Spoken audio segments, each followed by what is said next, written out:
अभी आए संजय भैया आए। सभी लोग महामृत्युंजय नमोकार मंत्र का उच्चारण करेंगे भावों के साथ में। नमो अरिहंताणो नमो अरिहंताणो नमो अरिहंताणो नमो अरिहंतरहंतरो हंताणो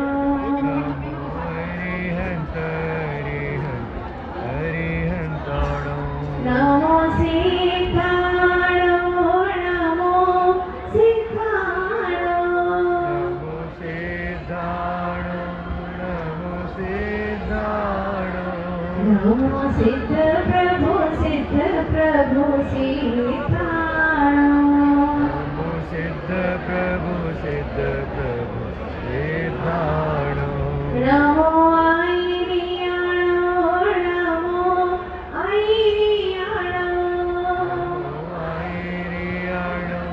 नमो आयरियाणो नमो आयरियाणो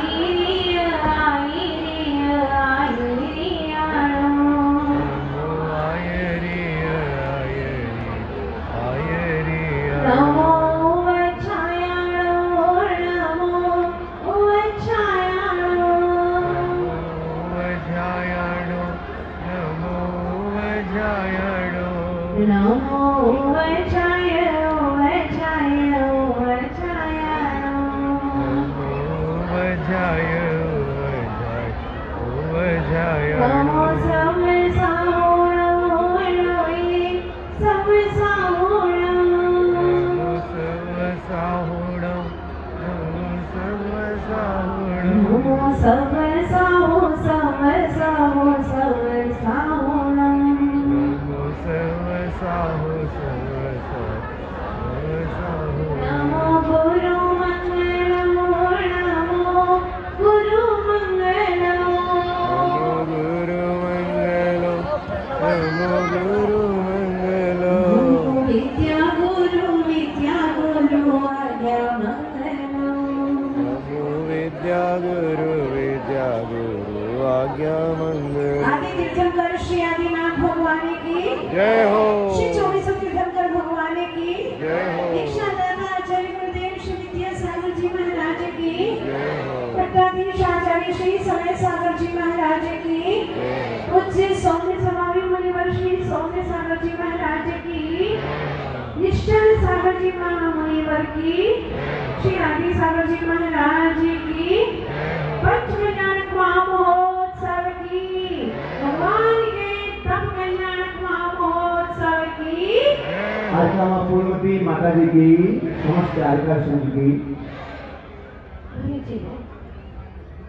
आज आपको अपने अंतर को टटोलना है, खोलना है अपने अंतर के कवाश को और झांकना है कि तुम्हें किसकी रुचि है, राग की रुचि है या वितरागता की रुचि है।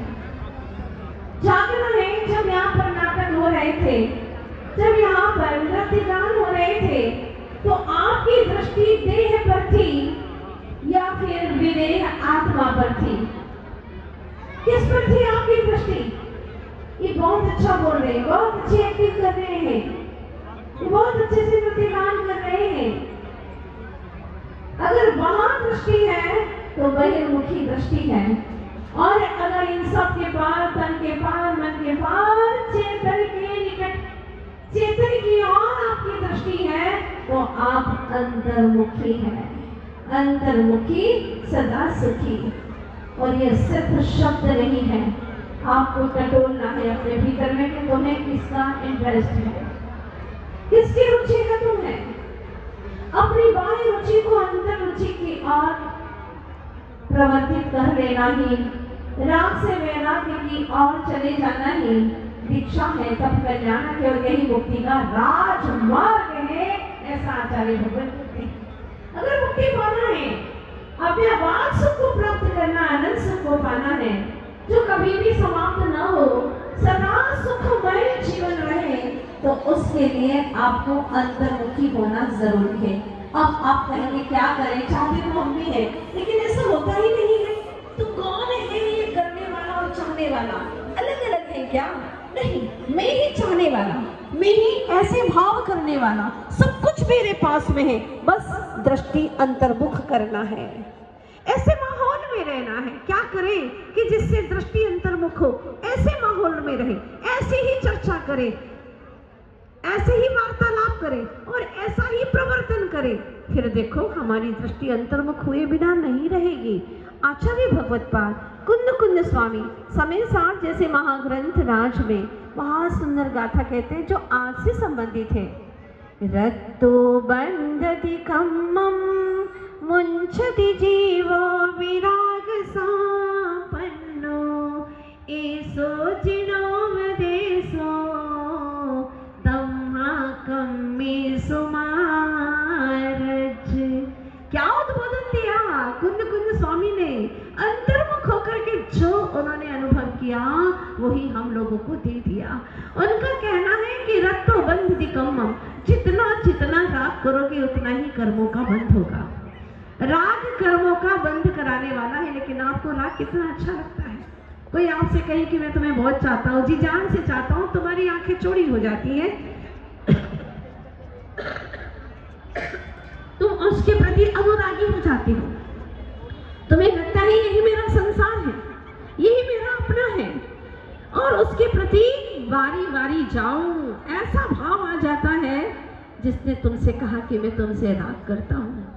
कितना अच्छा लगता है। और यही राग स्वीट पॉइजन, मीठे जहर की भांति है। खाते वक्त तो बहुत अच्छा लगता है, स्वीट स्वीट लगता है, लेकिन खाते ही आदमी मर जाता है। ऐसी दशा है। राग इतना जहरीला, इतना खतरनाक है। द्वेष से भी राग ज्यादा खतरनाक है। गुणस्थान की अपेक्षा, करणानि योग की अपेक्षा देखें तो 9वें गुणस्थान तक ही द्वेष रहता है, लेकिन राग 10वें गुणस्थान तक रहता है। इस राग को निकालना बहुत कठिन है। राग के आकर्षण में अनंत जीवन हमने व्यतीत कर दिए, फिर बार बार वही राग का आकर्षण, वही घर, वही परिवार, वही अपने। जिसको अपना माना उससे ही दुख पाया, फिर भी क्यों राग किया? ये समझ नहीं आया प्रभु, समझ में नहीं आया। आचार्य देव कहते हैं सुनो, जरा आंखें खोलना है तो ले चलते हैं आचार्य देव। हमारे ग्रंथों में पौराणिक कहानी आती है। राजा रतिदेव अपनी रानी रक्ता से इतने आसक्त थे, इतना प्रेम था कि वह राज्य पाठ का सारा कार्य भी भूल बैठे। बस रानी चाहिए, 24 घंटा रानी को देखता रहूं और उससे ही स्नेह करता रहूं। ऐसी भावना जिनके भीतर में समाहित थी। मंत्री भी परेशान थे, क्या करें? राजा राज्य शासन की ओर ध्यान नहीं दे पा रहे हैं और आसपास के पड़ोसी राजा आक्रमण करने के लिए आतुर हैं। क्या करें? कुछ समझ में नहीं आता। मंत्रियों ने मंत्रणा की, राजा जी से कहा। राजा ने कहा तुम संभालो ये राज्य शासन, मुझे तो अपनी रानी चाहिए, बस मुझे तो उसी से ही स्नेह है। आखिरकार मंत्रियों के भरोसे राज्य शासन को छोड़ दिया और वे चले अपनी रक्ता रानी को लेकर के और सुरंग के रास्ते से निकल पड़े। महलों के बाहर जंगलों में घूमते घामते जीवन यापन कर रहे और बड़े खुश हैं, बड़े प्रसन्न हैं, क्योंकि उनको जो चाहिए, जो इष्ट था वो मिल गया। तो आचार्य श्री जी ने भी कई बार कहा है, जहाँ इष्ट है वहाँ कष्ट नहीं है। जहाँ इष्ट मिल जाता है ना, वहाँ पर कष्ट महसूस नहीं होता। आप अपने बच्चे के लिए रात रात भर जाग लेती हैं, लेकिन आपको कष्ट प्रतीत नहीं होता, आपको बड़ा सुखद लगता है। बेटे के प्रति प्रेम ही प्रेम उमड़ता है जो रात भर सोने नहीं देता, आपको समय पर भोजन भी नहीं करने देता। भोजन के लिए बैठे थे और रोने लगा, थाली छोड़ दी आपने, फिर भी उसके प्रति प्रेम उमड़ उमड़ करके आता है। क्यों? क्योंकि उसके प्रति अपनापन है, इष्ट लग रहा है। वह जहाँ इष्ट है वहां पर कष्ट नहीं प्रतीत होता। आचार्य श्री जी ने यही कहा, जब तक तुझे पर द्रव्यों में इष्टपना भासित होता रहेगा, इसका नाम है तो आर्त ध्यान करता रहेगा। पर द्रव्य के प्रति आसक्ति, पर भाव के प्रति भी आसक्ति दुख का कारण है। तो सोचो, जो पर द्रव्यों के प्रति आसक्ति कर रहे हैं, वो आपका प्रश्न एक खड़ा हो सकता है कि भगवान भी तो पर द्रव्य है, गुरु भी तो पर द्रव्य है, उनके प्रति भी तो इष्टपना नहीं होना चाहिए। बहुत अंतर है।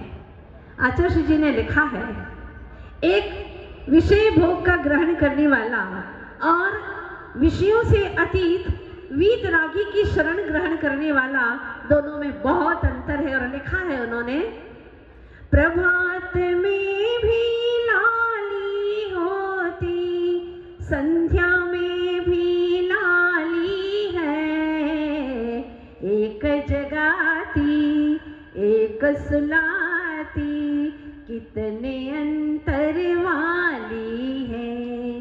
बहुत सुंदर उदाहरण दिया। प्रभात में भी लालिमा आती है और सांझ ढले भी लालिमा आती है, लेकिन दोनों की लालिमा में क्या अंतर है? प्रभात में भी लाली होती, संध्या में भी लाली है, एक जगाती, एक जगाने के लिए आई है और दूसरी सुलाने के लिए आई है। वितरागता के प्रति अनुराग का भाव होना ये सुषुप्त चेतना को जागृत करने का कारण बन जाता है। और जो रागी जीव है उनके प्रति अनुराग करना, राग पैदा करना, ये निश्चित रूप से अनंत संसार परिभ्रमण का कारण बन जाता है। चॉइस आपकी है, क्या चाहिए आपको, तो ध्यान रखना। पहले भी मैंने आपसे एक बार कहा था, शायद आप लोग भूल गए होंगे, कि संसारी जीवों से ऐसा राग मत करना कि वह न रहे तो तुमसे रहा न जाए, और इन संसारी जीवों से ऐसा भी द्वेष मत करना कि वो तुम्हारे सामने रहे तो तुमसे रहा न जाए, कि सांस रहेगी तो मैं नहीं रहूंगी, मुझे तो अलग जाना है। ऐसा द्वेष भी मत करना। यही राग द्वेष की परिणति अनंत संसार में दुख भोगने का कारण बनती है। तो क्या करिएगा, आपके पास में सब कुछ है, आप जो चाहे सो कर सकते हैं। अभी और इसी वक्त अपनी चेतना को, अपने उपयोग को अंतर्मुख कर लेंगे तो निश्चित रूप से बाहर की सारी परिणतियां शांत हो जाएंगी, थम जाएंगी, और भीतर का जो परमात्मा तत्व है वह आपको दिखाई देने लगेगा। आप भूले नहीं होंगे वो राजा रतिदेव की क्या दशा हुई होगी, जो अपनी रक्ता रानी के साथ में जंगलों जंगलों में घूम रहा है, इधर उधर भटक रहा है। पता नहीं कैसी उसके दिन और जिंदगी गुजरेगी। आप लोग भी सोच रहे होंगे कहाँ महलों में रहने वाला और कहाँ जंगलों में भटक रहा है। अरे ये जीव के ऐसी ही कथा है। अनंतों बार महलों में अट्टालिकाओं में रह करके आ चुका है, और अनंतों बार झोपड़ी में भी रह करके आया है, और अनंतों बार ऐसा भी हुआ न महल मिले न झोपड़ी मिली, कभी शीत में कभी उष्ण में ऐसे ऐसे स्थानों पर जन्म लेता रहा। तीन लोक का कोई भी ऐसा स्थान, ऐसा प्रदेश नहीं बचा जहां पर इस जीव ने अनंतों बार जन्म न लिया हो। अहो संसार परिभ्रमण की ये दुर्दशा, इस जीव की भावों की दुर्दशा तो देखो। इसके बावजूद भी अभी जागृत नहीं हो रहा है, अभी फिर भी वो जागने को तैयार नहीं है। आचार्य देव कहते हैं, विषय भोग में तूने रे जिया, क्यों अपने मन को लगा लिया, तेरा ज्ञान सूर्य समान था, तूने बादलों में ढक दिया, विषय भोग में तूने रे जिया, क्यों अपने मन को लगा लिया। हे चेतन जाग, तू अपने ज्ञान रूपी सूर्य को इन विषय भोगों के बादल में ढकता चला जा रहा है और बड़ा मदहोश हो रहा है, बड़ा पुलकित हो रहा है। क्या सोच रहे हो तुम? अपने आप को बर्बाद करके क्या कोई हर्षित होता है? लेकिन तुम्हारी सबकी तो यही कहानी है, हर पल बर्बादी की ओर जा रहे हैं। इसके बावजूद भी कैसे हो? बहुत अच्छा हो। कोई भी पूछता है तो क्या जवाब दे? अरे बहुत अच्छा हो, बहुत मस्त हो। कैसी मस्ती है तुम्हारी? जिसने अपनी हस्ती को नहीं पहचाना, अपने सिद्धों की बस्ती को नहीं पहचाना, कैसी है उसकी जिंदगी? भाभी जीवो, अपने आप को जगाने की कोशिश करो। आचार्य कुंद स्वामी ने जो ये गाथा कही है, बहुत ही मौलिक गाथा है। रत्तो बंध थी कम्मम, जितना राग करोगे उतना ही कर्मों का बंध होगा। ज्ञान में बोझ बढ़ता चला जाएगा। यद्यपि ज्ञान कभी बोझिल होता नहीं है, लेकिन व्यवहार में कहने में आता है कि ज्ञान बोझिल हो गया। ज्ञान को, उपयोग को जितना भटकाते रहोगे उतना दुखी होते रहोगे, जितना निखालिश रहने दोगे उतना ही आनंद पाओगे। क्या हुआ? वो गांव-गांव में अब और आगे बढ़ने लगे। एक जगह की घटना है, रात्रि का समय था और राजा रतिदेव सो रहे थे।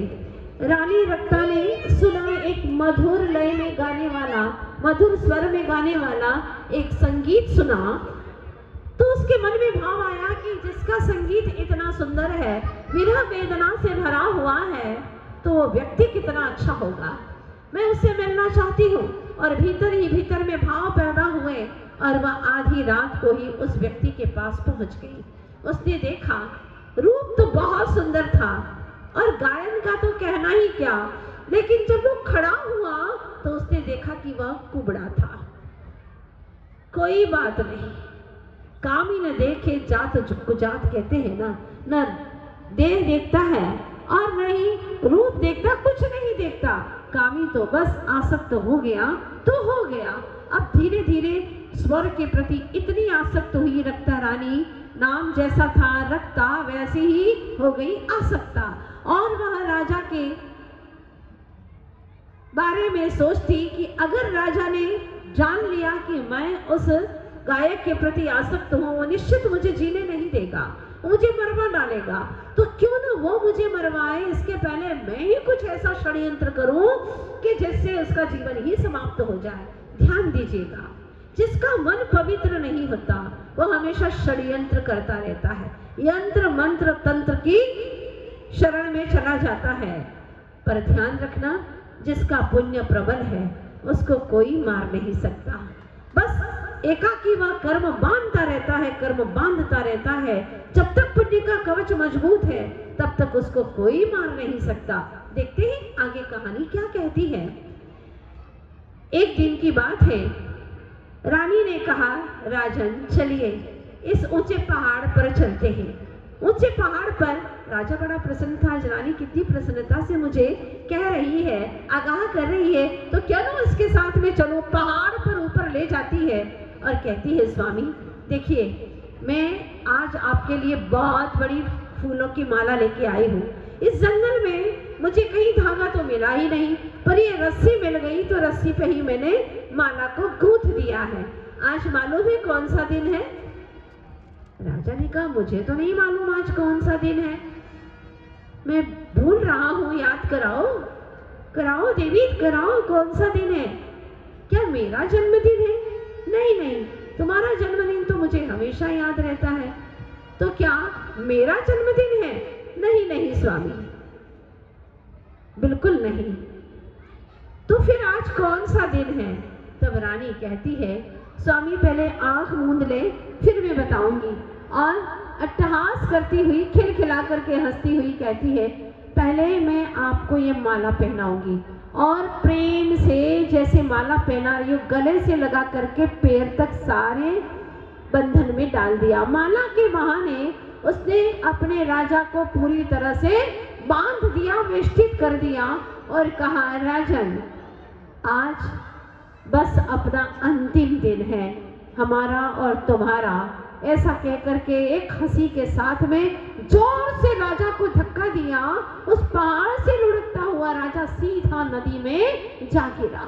अथाह नदी पूर्व पर थी, उसमें गिरा दिया।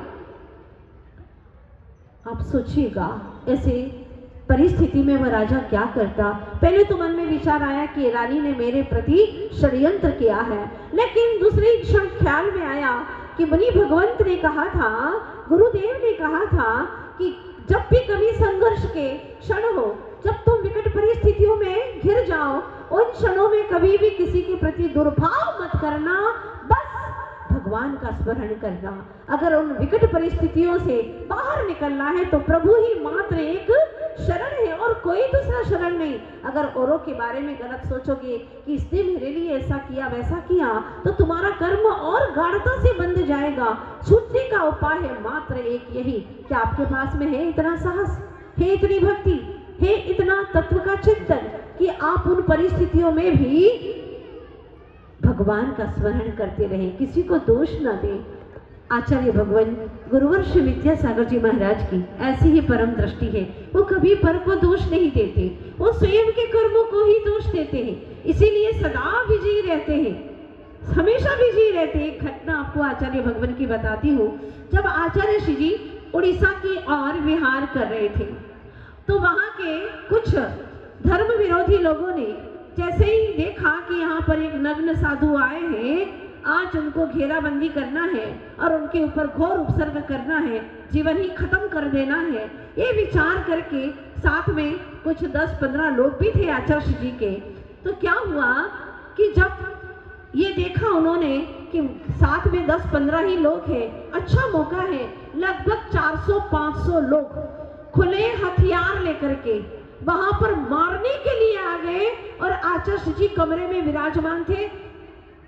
तत्काल ही जो भक्त जन थे उन्होंने बाहर दरवाजा बंद किया, साकर लगा करके ताला बंद कर दिया और वह स्वयं पुलिस के रिपोर्ट कर सके, पुलिस को बुला सके, बस इतना समय मिल जाए ताकि इन लोगों से हम छूट सके, इनकी परेशानियों से हम दूर हो सके।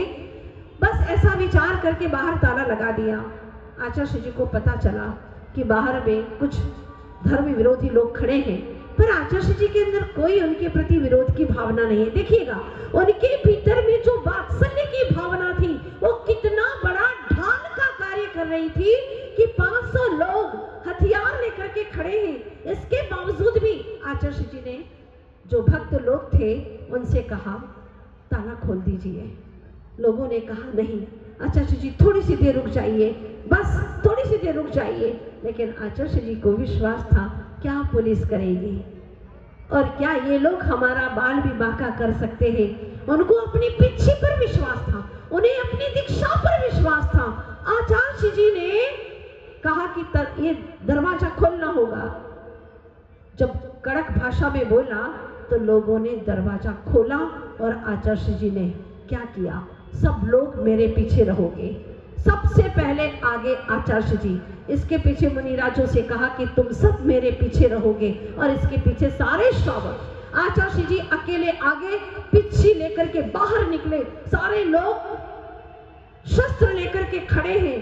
लेकिन जिस आत्मा ने अपनी आत्म अनुभूति की है, अतीति की है, अपने स्वभाव को पहचान लिया है, उन्हें किंचित भी डर नहीं है और वह पीछे को 3 बार घुमाते हैं, 3 बार घुमाते हैं और घुमाते ही आगे चल पड़ते हैं निर्भय होकर के, जैसे आदिनाथ भगवान विचरण करते रहे। ऐसे ही आचार्य जी ने विहार कर दिया।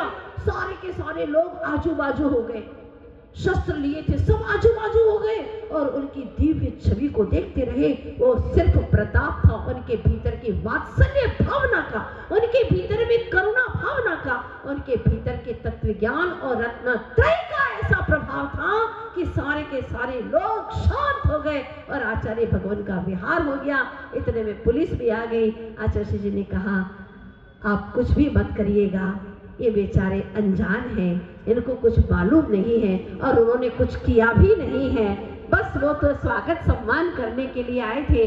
जिसके पास में जो होगा उसी से ही तो सम्मान करेगा। वाह, गुरुदेव के वचन तो ऐसे झरते हैं जैसे कि कोई फूल झर रहे हो।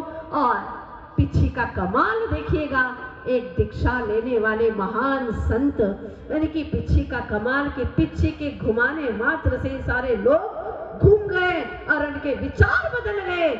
धन्य है ऐसे आचार्य भगवान। ये राग से विरागता की ओर जाने की धारा का प्रभाव है। आचार्य भगवान ने जब अपने पीछे का ये कमाल दिखाया तो सोचो उनके भीतर की भावनाओं का क्या कमाल होता होगा। सुनाएंगे आपको समय समय पर। वैसे मैंने 7 महीने आप लोगों को बहुत कुछ सुनाया है। फिलहाल राजा रतिदेव की कहानी को पूरी करते हैं कि वो किस तरह से राग से विरागता की ओर जाते, क्योंकि आज का प्रसंग ही यही है। प्रातः काल से आप सभी लोगों ने बहुत सारे कार्यक्रम देखे। कैसा लगा आपको आज का कार्यक्रम देख करके? आपकी गड़गड़ाहट तालियों की बता रही है कि बहुत आनंद आया। एक के बाद में एक कार्यक्रम बहुत ही रसपूर्ण था, विराग रस से भरपूर था। सिर्फ देखना नहीं है, उसको अपने जीवन में भी लाना है और आप सभी लोगों को चिंतन करना है कि आज क्या क्या हुआ है, मेरे जीवन में भी ऐसा हो और सिद्ध साक्षी में दीक्षा हो हमारी। ऐसी भावना कीजिएगा। वह राजा जो राग में पड़ा हुआ है, अभी भी उसे ज्ञात नहीं था, लेकिन जैसे ही गिराया तो पता चला कि ये तो बहुत बड़ा षड्यंत्र। फिर उसके ख्याल में भी आ गया कि वह आवाज सुनती थी, रात्रि में कोई गीत गाता था और उसे पूरा ख्याल में आया, लेकिन अपने विचारों को उसने धारा ही बदल दी। और वह जैसे ही धारा बदली उसके कर्म भी बदले, अर्थात कोई बचाने वाला आ गया और एक व्यक्ति ऐसा कूदा कि जिसने राजा को बाहर निकाल लिया और उस किनारे ले गया। जब उस किनारे गया तो बहुत सारे लोग खड़े हुए थे, जय जयकार कर रहे थे। पूछा, तुम कौन हो? ये मत पूछो कि हम कौन हैं, आप हमारे साथ चलिए। हमारे राजा का, हमारे देश के राजा का अवसान हो गया है और राजपुरोहित ने कहा है कि आज इस नदी को पार करके जो भी व्यक्ति आएगा उस व्यक्ति को ही राजा बनाया जाएगा, वही राजा होने का अधिकारी है। तो चलिए आप, और वहां पर ले जाते हैं और उनको, जैसे आज आप लोगों ने देखा था कि राज्याभिषेक भी होता है, वैसा ही राज्याभिषेक किया गया और उनको राज्य शासन पर बिठा दिया गया। बहुत ही अच्छे से अब वह राज्य का पालन कर रहे हैं। पहले जो उन्होंने धोखा खाया था रानी रक्ता के आसक्ति में, अब उन्हें कोई आसक्ति नहीं है और बहुत अच्छे से प्रजा का पालन कर रहे हैं। समय बीतते पता नहीं चलता और अचानक क्या हुआ कि वहां रानी रक्ता वो कुबड़ा गाता और रानी नाचती, नृत्य दिखाती, नगर नगर गांव गांव में एक करतूत दिखाते हुए उसी नगर में आई। लोगों ने राजा से कहा, राजन एक बहुत सुंदर नृत्यांगना हमारे नगर में आई है, जैसे नीलांजना का आपने आज नृत्य देखा। राजा को वैराग्य हो गया, आदिनाथ राजा को। बस ऐसे ही वो क्षण थे, वो नृत्यांगना नृत्य करने के लिए राजा कहते हैं कि बुलाओ झरोखे के नीचे, मैं देखूंगा झरोखे से। और जैसे ही राजा ने देखा, क्या देखा अपनी खुली नग्न आंखों से कि वो नृत्यांगना कोई और नहीं है, मेरी ही रानी रक्ता है, वो नृत्य कर रही है। और वही आवाज जो मैंने पहले सुनी थी, ये कुबड़ा है, उसके प्रति आसक्त हो गई और करतूत दिखा रही है। धिक्कार है ऐसे राग को। और वह झरोखे से नीचे उतरते हैं, एक नजर देखते हैं और वहां से निकल जाते हैं किसी गुरु की, सतगुरु की खोज में, भवन से वन की ओर। और वहां जाकर के दीक्षा ले लेते हैं, पंचमुष्टि के श्लोच कर लेते हैं। बस इतना ही संसार है उनका। अब वह भवन से वन की ओर चल दिए और कहानी कहती है कि वहां मुनि बनकर के इतनी घोर तपश्चर्या करते हैं कि केवल ज्ञान को प्राप्त कर लेते हैं। ऐसे ही जैसे कि हमारे आदिश्वर महाराज राजा से मुनि राजा हो गए और कल केवल ज्ञान के अधिपति भी होने वाले हैं। एक एक घटना को देखिएगा और अपने जीवन में समाहित कर लीजिएगा। बस एक कहानी को यहीं पर मैं विराम देती हूँ और कुंद कुंद स्वामी की गाथा को याद रखिएगा। रक्तो बंधति कम्मम मुंचति जीवो विराग संपन्नो। जो विराग से उत्पन्न संपन्न होता है वही कर्मों से मुक्त होता है। ये जिनेंद्र भगवान का संक्षिप्त उपदेश है। तम्मा कम्मे सुमारज, इसीलिए कर्मों में रंजायमान मत हो, निरासक्त अनासक्त होकर के अटैचमेंट नहीं रखना पर द्रव्यों के प्रति, यही मात्र उपदेश है। पूरे पंच कल्याणक का पर द्रव्यों से विरत होना, बस यही मात्र एक उपदेश है हम सभी के लिए। बस यही हमारे जीवन में आए, यही शुभकामना आप सभी के लोगों के लिए। तो कम से कम इतना कर लीजिएगा कि आज संकल्प कर लेना। एक नियम तो आपने शुद्धि के भोजन का लिया ही था, अब कल केवल ज्ञान होने वाला है, तो हमें भी सद्ज्ञान करने के लिए कम से कम 10 मिनट का स्वाध्याय करेंगे 24 घंटे में। इतना छोटा सा संकल्प लीजिएगा, कितना, 10 मिनट का, ताकि आप सभी लोगों को तत्व ज्ञान हो, सद्ज्ञान हो। चाहते हैं ना आप सभी लोग? कितने लोग संकल्प कर सकते? बाहर जाने की छूट है, बीमारी की छूट है, सूतक पातक की छूट है, बाकी का 10 मिनट स्वाध्याय करेंगे। जरा हाथ खड़े करिएगा। बहुत अच्छा, बहुत सुंदर, तालियां बजाएं आप लोग अपने लिए, अपने सम्मान के लिए। ये नियम आपका जीवन के अंतिम क्षणों तक बरकरार रहे, क्योंकि अंतिम समय में कोई पानी पिलाए न पिलाए, लेकिन जिनवानी का रसामृत पीते जाएंगे तो आपका भाव कभी नहीं बिगड़ेगा। ये निश्चित बात है। आप सबका उद्धार हो, आप सबका कल्याण हो। इसी सद्भावना से बोलिए भगवान के दीक्षा कल्याणक महोत्सव की, बोलिए भगवान के तप कल्याणक महोत्सव की। हेलो, जब आरिका माँ पूर्ण